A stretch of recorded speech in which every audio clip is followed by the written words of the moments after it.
أعوذ بالله من الشيطان الرجيم. بسم الله الرحمن الرحيم. الحمد لله رب العالمين الرحمن الرحيم مالك يوم الدين إياك نعبد وإياك نستعين اهدنا الصراط المستقيم صراط الذين أنعمت عليهم غير المغضوب عليهم ولا الضالين. Assalamualaikum warahmatullahi wabarakatuh. Alhamdulillah wassalatu wassalamu ala Rasulillah wa ala alihi wa sahbihi wa man tabi'ahu wa wala. Rabbi shrah li sadri wa yassir li amri wahlul 'uqdatam min lisani yafqahu qawli. Allahumma inna hadha ikbalu laylik wa idbaru naharik wa aswatu du'atik faghfir lana dhunubana ya rabbal alamin. Ya akramal akramin akrimna ya hayyu ya qayyum birahmatika nastaghis aslih lana sya'nana kullah wa la takilna ila anfusina tarfata 'ainin wa la aqalla min dhalika ya ni'mal mujib. Qala Allah subhanahu wa ta'ala fi kitabihil karim a'udzu billahi minasy syaithanir rajim. Bismillahirrahmanirrahim.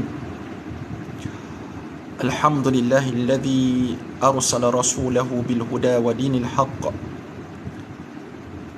Hadirin Allah Subhanahu wa taala sekalian, syukur pada Allah Azza wa Jalla kerana saya diberi kesempatan untuk bersama dengan adik kakak yang dirahmati Allah pada malam ini untuk kita bicarakan tentang soal jawab faraid. Kalau ada di kalangan kita yang ada persoalan-persoalan mengenai harta pusaka, bolehlah bertanya kepada hamba. Kalau soalan tu mampu dijawab, kita akan cuba mengupaskan soalan-soalan yang boleh dijawab insya-Allah.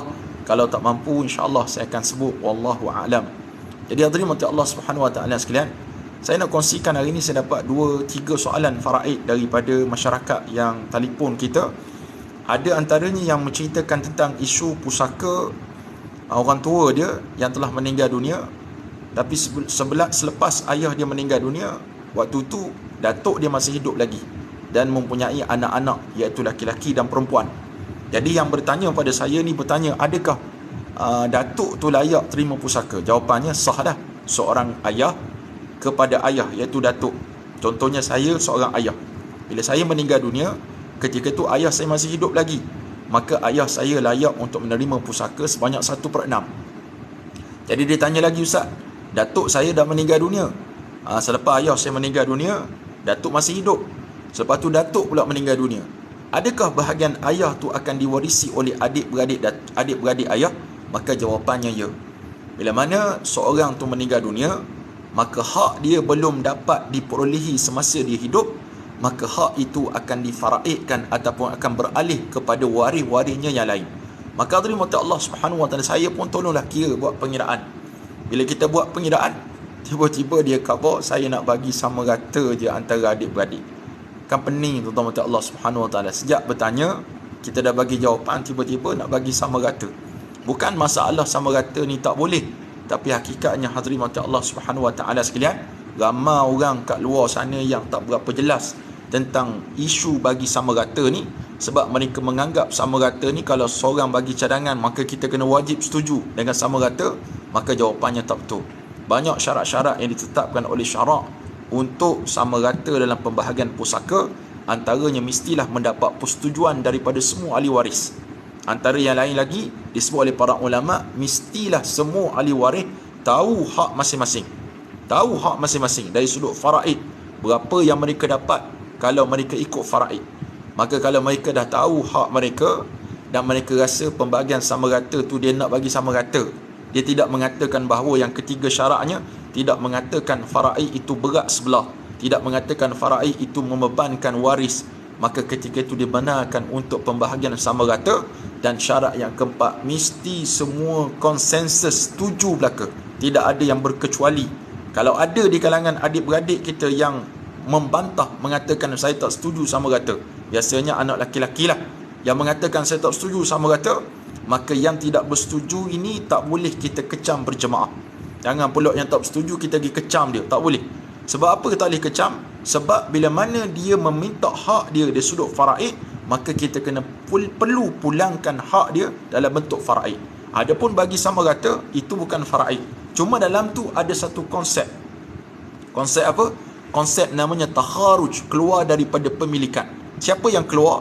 Iaitulah orang-orang yang menyerahkan hak dia kepada waris yang lain dan sanggup berkorban untuk diserahkan hak dia itu kepada waris yang lain, maka tuan-tuan macam Allah Subhanahu Wa Taala itu yang dinamakan sebagai takharuj, keluar daripada pemilikan. Assalamualaikum Ustaz. Waalaikumsalam. Semoga Allah permudahkan segala urusan Ustaz. Wa iyyakum insya-Allah. Ustaz Fidaus ada ni. Masya-Allah, tabarakallah. Barakallahu fikum. Barakallahu fikum. Jadi, kalau ada persoalan-persoalan nak bertanya, boleh sama-sama kita cuba kupaskan. Kalau tak ada, alhamdulillah, bolehlah saya membicarakan beberapa perkara penting dalam bab pengurusan pusaka ini, sebab kita risau tuan-tuan macam Allah Subhanahu Wa Taala sekalian, di luar sana nun betapa ramainya orang-orang yang terjebak dengan pusaka ni, akhirnya mereka tak dapat menyelesaikan pusaka dengan cara terbaik. Semalam saya ingat saya dapat satu soalan daripada seorang makcik daripada orang Manjoy juga, duduk di Manjoy. Saya duduk di Manjoy lah, Don Manjoy, daerah Manjoy. Ada seorang makcik ni, saya buat kiraan semalam hampir sejam saya ambil masa untuk buat kiraan 7 lapis kematian. Start daripada moyang dia punya mati. Moyang mati, kemudian ayah dia mati. Kemudian ayah dia ni macam-macam lah, bawah berjujuk. Yang menyebabkan tuan-tuan macam Allah Subhanahu Wa Taala, saya sebenarnya seronok kalau dapat soalan pengiraan. Saya seronok sebab saya boleh melatih menajamkan kemahiran mengira tu. Sebab ada setengah orang dia akan pakai kalkulator. Kalau ada setengah syarikat dia bekalkan aplikasi, masukkan nama waris, maka keluarlah result dia. Tapi saya rasa tak puas. Tak puas sebab apa? Sebab saya tak boleh kira betul-betul. Sebab kadang-kadang kalau kita bertanya dengan orang-orang yang masukkan nama-nama dalam aplikasi tersebut, kalau tanya, awak tahu tak mengira? Pasti sebahagian besar daripada mereka akan cakap, saya tak tahu. Jadi kalaulah ralak berlaku dalam aplikasi tersebut, mereka tak dapat nak justifikasi betul ke tak betul jawapan yang diberikan oleh aplikasi tersebut. Maka itu sebab kemahiran perlu ada bagi semua konsultan ataupun sesiapa yang terlibat dalam bahagian pusaka ini. Jangan sekadar kita faham dengan melalui aplikasi saja, tapi kita kena tahu tuan-tuan macam Allah Subhanahu Wa Taala sekalian, bagaimana cara pengiraan yang tepat. Maka semalam saya ambil masa dekat sejam juga, ambil masa. Tapi santai-santai mengira, saya suka, seronok. Bahkan saya pernah mengira lebih daripada 14 lapis kematian. Tapi tak sempat nak habis lah sebab banyak sangat tambahan. Jadi saya tak boleh sebab bila mana kita kira manual, bila mana berlaku pertambahan waris ataupun pengurangan waris akan menyebabkan kesalahan dari sudut pengiraan. Daripada awal kita kena start balik. Maka alhamdulillah semalam saya dapat soalan tu clear lah jawapan tersebut. Cuma saya ingatkan, bayangkan kiraan kita semalam, kalau kita biasa dengar ahli waris dapat 1/2, 2/3, 1/6, 1/8 dan sebagainya. Semalam kita punya pengiraan cecah sampai 186,700 lebih lah, segitulah. Maknanya pembawah dia cecah ratusan ribu. Tuan-tuan faham tak maksud saya? Contohlah, kalaulah harta tu bernilai RM100, RM100 ni dia kena bahagi dengan 180,000 lebih tu untuk dapat nilai satu bahagian. Agak-agak berapa sen akan dapat kepada setiap ahli waris. Itu yang kita kadang-kadang rasa galak sangat, bila mana duit pusaka dapat tapi terpaksa dibahagikan kepada ramai waris disebabkan lewatnya pembahagian harta pusaka. Justru itu kalau ada persoalan-persoalan yang nak tanya pada malam ini, yang ada bersama dengan saya lebih kurang 68 orang ni, tak ramai tak apalah. Yang penting tuan-tuan kalau ada persoalan nak tanya, kita cuba bertanya. Sebab kata Nabi SAW, al-ilmu khazain, ilmu itu khazanah, wa miftahuha as-su'al. Dan kunci kepada ilmu, kalau kunci kepada kereta ni kunci kereta, tapi kunci kepada ilmu as-su'al, kena tanya. Fas'alu, maka bertanyalah, yarhamukumullah, kamu akan dirahmati oleh Allah Subhanahu Wa Taala. Jadi saya buka persoalan seluas-luasnya kepada adik kakak sekalian yang nak bertanya pada hamba pada malam ni. Bukanlah saya boleh jawab semua persoalan, tapi yang mana boleh saya jawab, saya akan cuba jawab dan bagi pencerahan.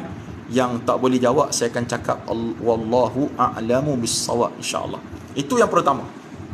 Saya kongsikan bagaimana keadaan waris berlapis-lapis. Itu sebab tuan-tuan macam Allah, jangan sesekali melengah-lengahkan pembahagian pusaka. Jangan sesekali melengah-lengahkan pembahagian pusaka, kerana sebab kita melengahkan pembahagian pusaka, akhirnya yang akan berlaku, dia akan menyusahkan waris-waris yang lain. Dia akan menyusahkan. Macam semalam kakak tu kata dia dah upah peguam, dah bayar dah kat peguam, tapi peguam tak boleh nak selesaikan. Mana peguam tu cak ayang lah kalau tak boleh selesaikan. Dah bagi upah dah, tapi tak boleh nak bergerak kes tersebut. Nama pula berubah, nama tok dalam ni nama bin lain, dalam geran nama lain. Jadi banyak complicated yang berlaku, banyak komplikasi yang berlaku. Akhirnya itu yang menyebabkan kadang-kadang dari sudut kita panggil pengurusan pusaka ni, yang akhirnya jadi delay. Akhirnya orang fed up nak menyelesaikan urusan pusaka, akhirnya mereka tolak tepi. Selesaikanlah sendiri, dia kata, serah pula pada orang lain, main passing, swipe gitu je bagi kepada orang lain. Maka tuan-tuan Allah Subhanahu Wa Taala, itu sebab sehinggalah berlaku sampai sekarang hampir lebih daripada 70,000 juta ringgit aset beku hasil daripada bahagian pusaka yang tidak dapat diselesaikan. Kita ada soalan daripada Katan Detroit, betul sebutan saya. Waalaikumsalam. Benar ke arwah akan terseksa di akhirat kalau hartanya jadi rebutan? Sebenarnya kepada Katan, yang terseksa bukan arwah, yang terseksa waris arwah atau muka dunia terseksa sebab tak dapat harta dia. Itu secara seluruh lah.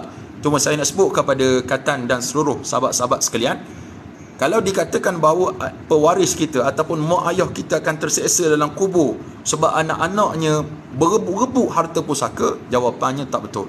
Jawapannya tidak betul. Berdasarkan firman Allah Subhanahu Wa Taala, wala taziru waziratun wizra ukhra, tidak ada seorang pun dapat menanggung dosa orang lain. Cumanya kata para imam ataupun para ulama seperti mana Imam Qurtubi menyatakan bahawa bila mana seorang anak ataupun anak beranak kita berbalah, berita perbalahan tersebut, saudara Katan ya, sampai kepada orang tua kita. Sampai lagu kat mana? Wifi ke? WhatsApp group ke? Tak, dia sampai melalui kawan-kawan ayah kita, kawan-kawan mak kita, adik-beradik dia, saudara mara dia yang mati selepasnya. Dia cerita pula kepada ayah kita dalam kubur tersebut, anak kamu begini. Akhirnya tuan-tuan macam Allah, macam kita lah, seorang ayah tengok anak berbalah depan mata, kita akan rasa apa? Terseksa ke? Kita akan rasa rimas, kita rasa sedih. Begitulah yang akan berlaku. Kecuali punca perbalahan itu berpunca daripada mak ataupun ayah. Dia punca dia. Ni kalau dia berpunca daripada itu, maka ada kesan sebut seperti mana kata Nabi SAW, man sanna sunnatan sayyi'ah, siapa yang buat satu sunnah yang buruk, dia akan dapat dosa, dan dia akan dapat dosa daripada orang yang follow perbuatan dia. Ada setengah mak ayah ni, dia melebihkan anak yang satu dengan anak yang lain. Dia melebihkan. Semua lebih belaka. Kalau bagi aiskrim, dia 2, yang lain 1. Dan kalau orang dapat lollipop yang tu, dia dapat 2, kita dia kena patah 2, bagi 1. Punyalah hebat tuan-tuan macam Allah Subhanahu Wa Taala sekalian. Maka dalam keadaan begitu, kalau dia yang punca jadi perbalahnya anak beranak, kemungkinan dia akan terseksa disebabkan kesilapan dia, tidak menyelesaikan isunya semasa dia hidup, tidak bagi didikan agama dan sebagainya. Ada soalan tadi saya dapat, kalau arwah daripada Ramza, kalau arwah ada duit dalam tabung haji, tapi dia keluarkan anaknya apabila cari kuasa, dia tak masuk duit tu. Arwah ada duit dalam tabung haji, tapi dia keluarkan, siapa yang keluarkan? Arwah tak boleh keluar dah sebab dah mati, tak boleh keluar. Okey, kalau anak dia keluarkan duit tersebut, contohnya anak sebagai penama dalam KWSP. Ingatnya tuan-tuan sekalian, penama adalah wasi, pemegang amanah, bukan pemilik mutlak. Maka bila mana berlakunya penyelewengan, dianggap contoh KWSP, contoh di bank-bank penama, kecualilah dalam terma tersebut, dalam borang kita nak isi waktu buka akaun tersebut, dia letakkan dalam terma tersebut bahawa penama adalah penerima hibah, itu lain. Tapi kalau sekadar penama, maka kalau dia ambil harta tersebut dan dia buat senyap seorang dia, maka dia telah makan harta dengan secara batil. Wallahu a'lamu bissawab. Hukumnya tak boleh, saudara Ramzah, kalau ambil tanpa hak ataupun tanpa yang betul. Zainun Abdullah 553. Bagaimana pula kalau nak perbetulkan adik-beradik yang membuat pembahagian harta pusaka dengan cara yang salah? Maka yang ni kita boleh bincang adik-beradik. Kalau dalam isu adik-beradik ni, saya tuan-tuan Allah sangat-sangat menyeru kepada hadirin sekalian, adik kakak sekalian, Ibarat pepatah Melayu menarik rambut daripada tepung. Tepung tak terburai, rambut tidak putus. Itulah kita dengan anak beranak kita. Kalau boleh macam tu, cakap lembut, jangan tinggi suara, tak kena tempat, jangan tinggi suara, jangan sombong, cakap jangan angkuh. Kena ada tasammuh antara adik-beradik kita. Tasammuh. Walaupun kadang-kadang mungkin ada adik-beradik yang kita tak berkenan perangai dia, tapi sebab kita nak jaga ukhuwah tersebut, kita boleh bincang. Orang panggil bincang baik-baik. Kalau tak dapat selesaikan, ya saudari ke saudara Zainun Abdullah ini, kalau tak dapat selesaikan, mungkin kita boleh cari pihak yang kedua, yang ketiga, seorang yang boleh nasihatkan adik-beradik kita, jemput datang, bagi belanja sikit air teh tarik ke, ataupun air kokotin pius haid ke, waktu tu boleh dia tolong cakapkan bagi pihak kita. Sebab saya pengalaman macam tu, kita tolong cakapkan, sebab mungkin dia tak reti nak bercakap, maka kita cakap dari sudut hukum, dan orang hormati percakapan kita, perkara itu selesai dengan izin Allah Subhanahu wa ta'ala. Okey Ustaz, faham. Terima kasih katan. Alhamdulillah. Terima kasih. Ustaz, ayah hamba banyak harta, matinya gomoh habis piti pada bini muda dia, sesen tak dapat. Allah. Just nasihat. Maka saya pun just nasihat juga. Bila mana seseorang ada harta, ingat ya, bila dia meninggal dunia, hartanya itu dibolok semua oleh satu pihak saja, maka pihak tersebut telah makan secara batil. Dia ambil harta secara batil. Nabi kata, kullu lahmin nabata min suhtin fannaru awla bih. Setiap daging yang tumbuh dalam benda yang suhtin, yang haram, benda yang haram, maka nerakalah aula untuk bakar kulit kita ataupun daging kita tersebut.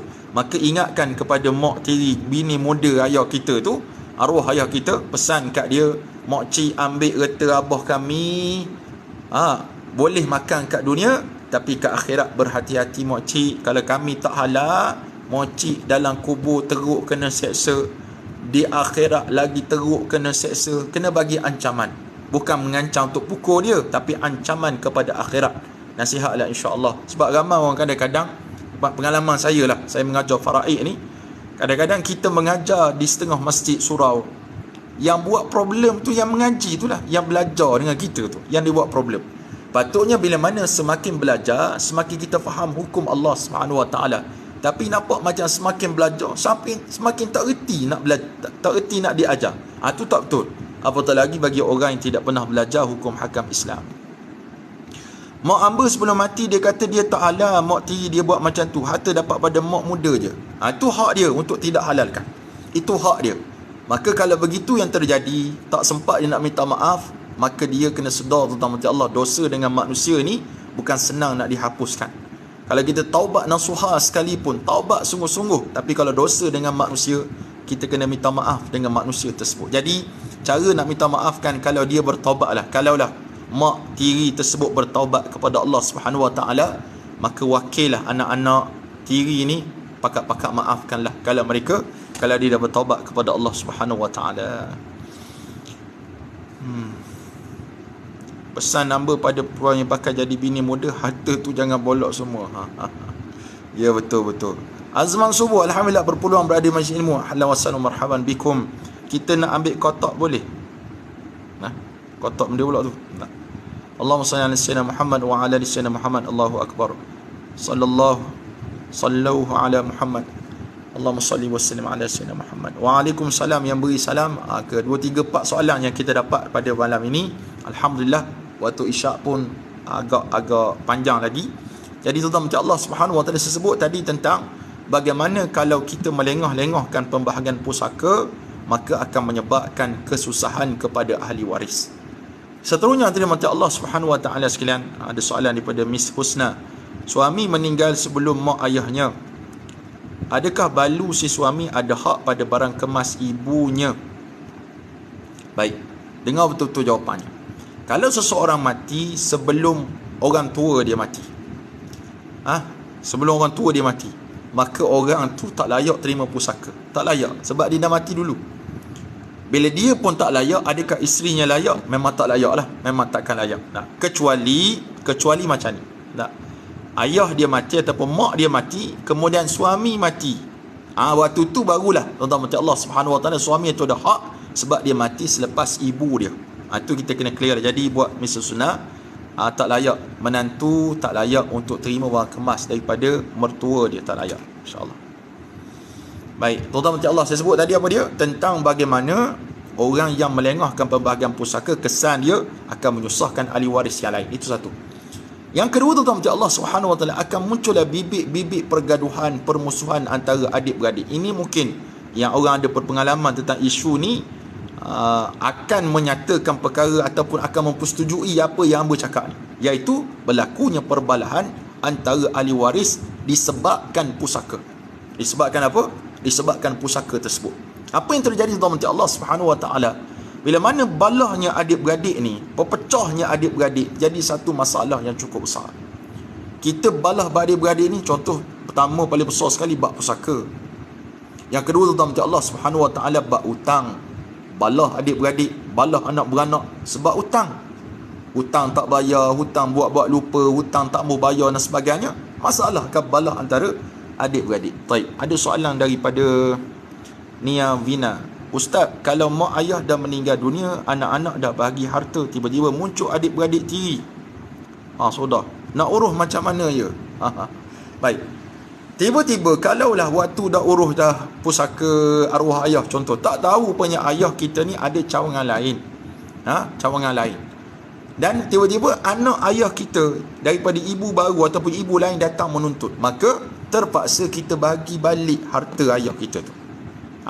Terpaksa bagi balik, kumpul balik dan buat kiraan balik, dan kena bicara kuasa kalau bab bicara kuasa, dan kena serah kalau ada cash, kena serah, buat satu pembahagian baru, kemudian dapat jawapan tersebut dan kita serahkan hak saudara tiri itu, sebab mereka ada hak tuan-tuan Allah Subhanahu Wa Taala sekalian. Tak dapat tidak, kita kena bagi. Jangan pula kita kata ni ayah saya punya harta, awak tu mak baru saja, anak daripada mak baru. Tak ada kisah mak baru, mak lama, mak tak kira. Yang penting kalau isteri tu sah, maka kalau ada zuriat daripada perkongsian hidup mereka berdua, maka zuriat tersebut adalah adik-beradik kita, maka wajib kita bagi. Norsita Abdul Hamid, tanah pusaka ada 7 penama, 6 orang setuju jual tapi seorang tak setuju, mohon beri pendapat. Baik, terima kasih kepada yang bertanya. Isu tidak bersetuju ni hadirin mati Allah Subhanahu Wa Taala kena tengok dulu. Sebab apa dia tak setuju? Sebab dia nak beli ke? Kalau dia nak beli, kita jual kat dia. Dan kalau dia nak beli pula, dia nak harga rendah daripada harga pasaran, tak boleh. Kena dapat persetujuan daripada semua ahli waris. Itu yang pertama. Yang kedua tuan-tuan Allah Subhanahu Wa Taala sekalian, kalau jika sekiranya dia tidak bersetuju, yang lain setuju belaka, maka boleh tak jual tanah tersebut? Boleh. Kita pergi kat pejabat pusaka tu, pindah milik saja, keluarkan 6 orang tu, letak nama pembeli berserta dengan nama bahagian milik seorang adik-beradik kita yang tak dapat. Boleh jual, tak jadi masalah. Cuma yang terima Allah Subhanahu Wa Taala sekalian, kadang-kadang ada setengah tu dia ada ego dia, arrogant ke apa istilahnya, ada ego, ada rasa aku benda jual, aku banyak harta dah. Dia tak sedar kadang-kadang adik-beradik dia nak memerlukan harta, perlukan duit, nak bayar hutang, nak buat itu, nak buat ini. Maka tuan-tuan Allah kena bincang molek-molek, sebab apa tak nak jual? Adakah dia nak dapat tanah tersebut? Kalau dia kata aku tak nak tanah tersebut, tapi aku bukan nak beli, aku tak nak tanah ni digadai ataupun dijual sebab ni tanah pusaka. Sedangkan yang lain majoriti kata suruh jual, maka yang nak jual ni boleh teruskan jual, tapi prosesnya agak complicated sikit lah. Kena keluarkan 6 nama tersebut, dimasukkan nama yang baru berserta dengan nama adik-beradik yang tidak bersetuju tadi. Wallahu a'lamu bissawab. Alhamdulillah, subhanallah, Allahu akbar. Baik, itu yang keberapa? Berapa dah saya pun lupa. Sejak kena Covid 2 kali ni lupa semua. Tadi saya pergi ke kompleks tadi, nak tengok kompleks. Kunci ada depan mata. Kita cari lagi mana kunci. Itu keadaan. Masya-Allah. Orang kata kesan Covid. Ustaz, daripada Ana Khairunisa Ummu. Ustaz, ayah beli tanah guna nama anak-anak, adakah itu hibah? Jika berlaku kematian ayah, apa status tanah? Yang pertama, kalau yang bayar itu ayah, dari sudut hukum syarak itu harta ayah. Dari sudut hukum yang kita nampak, itu tanah anak lah sebab nama anak. Tapi disebabkan yang bayar itu ayah, deposit pun ayah, bulanan tu ayah, maka tuan-tuan Allah Subhanahu wa taala tanah tersebut dinamakan tanah pusaka. Kecualilah ayah mengatakan kalau ayah mati nanti tanah tu milik kamu, tapi jadi wasiat pula. Boleh sebut wasiat, tidak boleh wasiat kepada ahli waris. Cumanya kalau ada satu dokumen yang dibuat, dokumen hibah. Sebab biasanya orang beli dia ada insurans, dia ada takaful dia. Cumanya peliknya sebab nama anak. Kalau bapak yang mati, takaful takkan cover. Sebab bukan penama yang mati. Yang mati tu orang lain. Yang tukang bayar yang mati. Maka apa yang terjadi tuan-tuan Allah Subhanahu wa taala, yang paling tepat sekali, tanah tersebut milik ayah. Maka kalau anak yang diberi nama tadi ataupun penama itu anak, dia nak tanah tersebut, maka dia kena bayar jumlah yang ayah dia telah bayar, dan duit tersebut perlu difaraidkan. Wallahu a'lamu bis-shawab. Baik.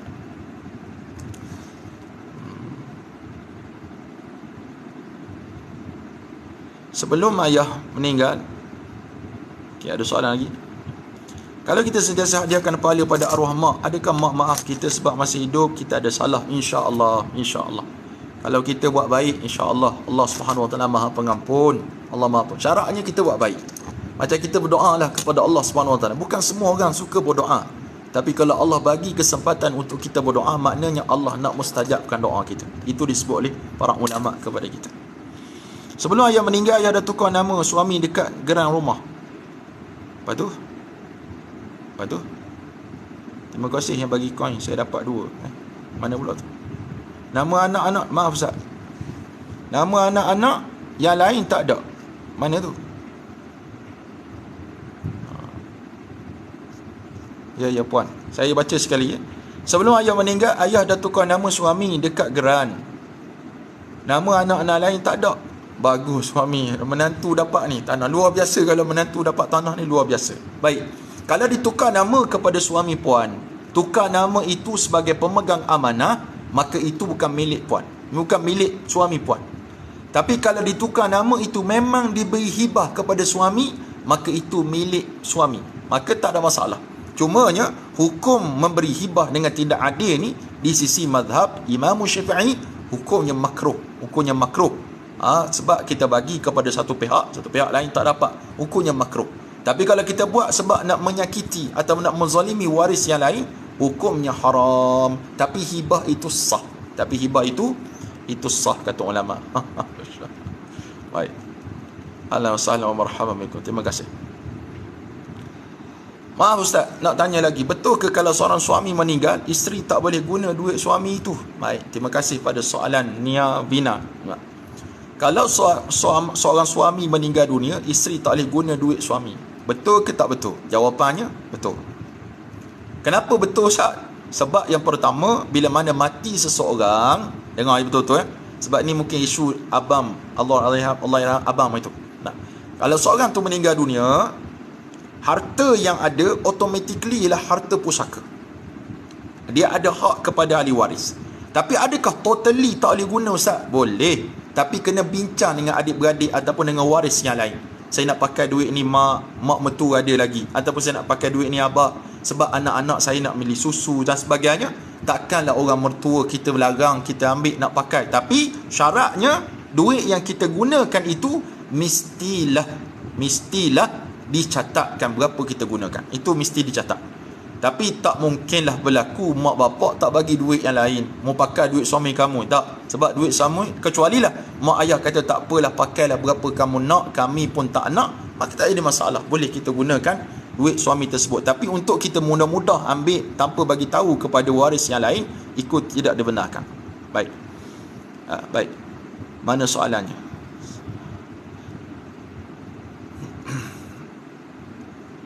Waalaikumsalam warahmatullahi. Waalaikumsalam yang beri salam. Ustaz, hibah perlu ada dokumen ke? Kalau ayah maklumkan di perkataan macam mana? Baik, ana khairun nisa umum. Baik. Terima kasih pada soalan yang kedua daripada puan ni.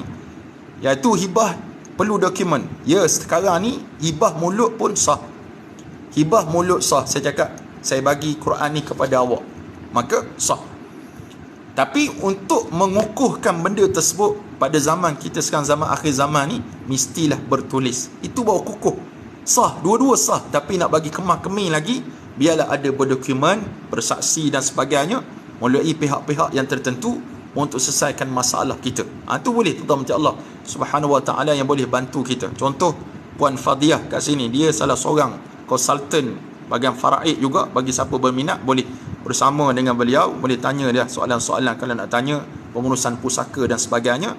Ada juga tuan-tuan macam Allah Subhanahu wa taala, siapa lagi, Ros Ishak, dikatakan dia juga sebagai pengurusan pusaka. Boleh cuba tanya. Saya bukan pengurusan pusaka, kita hanya belajar teori, mengajar teori, tapi saya tok dang. Orang Terengganu kata dok dang untuk urusan orang lain. Dok dang. Walaupun ramai orang offer, tapi saya tak ada masa betul tuan-tuan macam Allah Subhanahu wa taala, sebab banyak tumpuan kepada benda-benda yang lain, insya-Allah.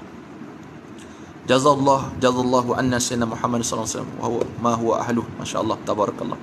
Ustaz, bagi penjelasan kepada kami terang jelas dan nyata, alhamdulillah. Assalamualaikum Ustaz. Allah, cakap masalah pula ni. May Allah blessing you, family Palestine, Malaysian Al-Aqsa. Amin, amin ya rabbal alamin. Insya-Allah. Baik, syukran banyak-banyak Ustaz atas pencerahan. Jazakallah khairan katsira. Salam Ustaz, boleh ke kita orang Islam buat pinjaman daripada pinjam berlesen yang ada sekarang ni?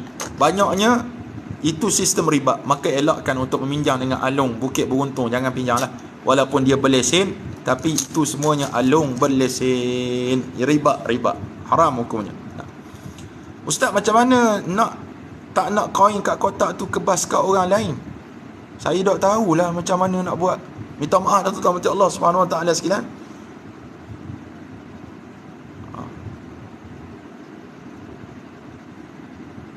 Oh gitu. Oh, minta maaf lah, saya tak berhenti benda Allah ni. Baik. Terima kasih Ustaz. Sama-sama. Assalamualaikum warahmatullahi wabarakatuh. Ustaz, kalau harta pencarian macam mana jelaskan? Rumah saja ke dikira kalau pasangan meninggal? Baik, buat Amirul Rizal Ramli 8. Harta pencarian ni apa saja harta yang kita dapat dalam tempoh perkahwinan. Seorang tu berkahwin, dalam tempoh perkahwinan dia dapat apa? Dapat beli kereta, dapat beli rumah, dapat beli bagian-bagian banyak tanah dan sebagainya. Itulah harta sepencarian. Itulah harta sepencarian. Maka harta tersebut perlu diiktiraf ataupun dihukumkan untuk dapat banyak mana oleh yang arif hakim. Orang lain tak boleh nak bagi kata kamu dapat berapa, kamu dapat berapa, tak. Yang arif hakim yang akan menguruskan dalam tuntutan harta sepencarian. Dan suami atau isteri, dua-dua ni berhak untuk menuntut harta daripada suami ataupun daripada isteri, sama ada bercerai hidup ataupun bercerai mati. Kalau bercerai hidup, dapat harta juga sepencarian kalau nak tuntut. Kalau cerai mati pun sama juga, tuan-tuan macam Allah Subhanahu wa taala. Dan harta sepencarian ni harta yang hukum yang ditetapkan di Malaysia. Setakat ni di Malaysia sahaja berdasarkan al-adatul muhakkamah, adat yang telah dijadikan hukum. Baik. Sikit lagi, pulau apa cerita Ustaz? Perak 86. Pulau apa cerita? Saya tak tahu cerita macam mana. Cumanya kita cuma mewawarkan kepada audiens saja, kepada netizen, bahawa jangan menontonlah filem pulau ini. Pulaukan filem pulau. Tolong pulaukan. Sebab tidak ada satu benda comel langsung. Tidak ada satu benda baik. Cerita bab puaka pula, tak payahlah tuan-tuan. Tengok cerita puaka ni yang rapid cukup, insya-Allah. Wallahu a'lam. Ustaz, madrasah sudah siap? Belum lagi. Kita berada pada posisi 95% yang siap. Cumanya kalau saya ambil kesempatan pada malam ni, bagi siapa-siapa adik kakak yang dirahmati Allah Subhanahu wa taala, boleh pergi ke Facebook saya. Facebook saya Pio Said. Kat situ saya ada post satu video terbaru saya pada hari ni, malam Jumaat ni, untuk kempen RM5 untuk bantu kami bagi penyediaan fasiliti, bagi menyediakan fasiliti di kompleks pendidikan Baitul Tiyak. Dan insya-Allah pada 6 bulan 2 ni pelajar akan mula masuk di sana. Jadi pakar-pakar bantulah, insya-Allah. Barakallahu fikum. Jadi berapakah jumlah wang simpanan yang bolehkan kita keluarkan zakat simpanan? Ikut negeri. Saya pun tak apa nak bagi keputusan yang tepat, tak tahu. Ada setengah negeri 26,000, ada 17,000, 18,000. Ikut negeri masing-masing. Pergi ke laman web Majlis Agama Islam negeri masing-masing, tengok kat sana ada, insya-Allah. Wallahu alam. Jadi sekadar itulah dapat saya sampaikan. Jadi mohon maaf kalau saya terkasar bahasa, tersilap bicara. Anak-anak pun dah mari dah, sebab sini pelajar cuti. Puan Sifat Coy, ini Said Muhammad, ini Said Ahmad Ziyauddin, itu Said Abdul Rahman. Terima kasihlah semua. Bangunan ni kita akan tinggalkan, kita akan pindah pada awal bulan 2 nanti. Dan insya-Allah tuan-tuan, insya-Allah moga-moga Allah menatijahkan kebaikan kepada kita. Tempat ustaz boleh terima zakat. Boleh insya-Allah. Irfan Rabi. Boleh pergi ke Facebook saya, Pius Said. Kat situ ada maklumat insya-Allah. Insya-Allah. Wallahu alam. Assalamualaikum warahmatullahi wabarakatuh.